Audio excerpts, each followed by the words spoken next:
Sir గౌరవ సభ్యులు మాట్లాడి సీతక్క గౌరవ సభ్యులు వారు ఎన్నికల 2013 ఎన్నికల మేనిఫెస్టోలో కానీ మేనిఫెస్టో కంటే ముందు ఆయన పార్టీ పెట్టినప్పుడు కానీ ఒక అధికారానికి వచ్చేటప్పటికి ఒక 10 లక్షల సార్లు దళితుని ముఖ్యమంత్రి చేయకపోతే నా మెడ మీద తల ఉన్నది అను.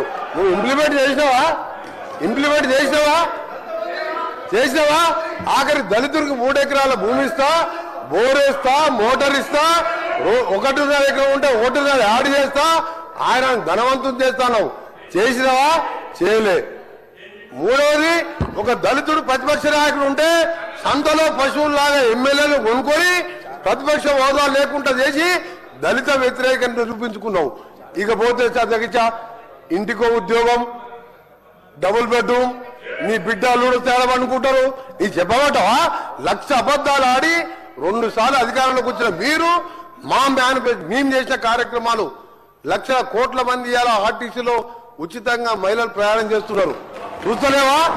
50 లక్షల కుటుంబాలకు 200 యూనిట్ల వరకు ఉచితంగా ఈ రోజు కరెంట్ ఇస్తున్న మాట వాస్తవం కాదు. ఒక ఇంటికి 600-700 అంటే సంవత్సరానికి 7,000 రూపాయలు ఇలా మిగులుస్తున్నాం.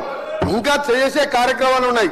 ఇప్పుడే మా సోదరుడు చెప్పినట్టు, శ్రీనివాస్ గారు చెప్పినట్టు 21 కోట్లు మన జిల్లాలో ఎన్ని వచ్చినా లెక్క వెళ్తే ఆ సభ్యునికి 2 లక్షల లోపు మీరు 1,00,000 అని చెప్పి 5 ఇన్స్టాల్మెంట్లో ఇస్తే 20,000 వడ్డీకి సరిపోయిన అధ్యక్ష. అంటే 15 నెలల్లో ఇన్ని చేసిన వాళ్ళం. మాకు ఇంకా 3-4 సంవత్సరాల సమయం ఉన్నది. ఇవన్నీ చేసి చూపిస్తాం. తొందరగా పడతావు.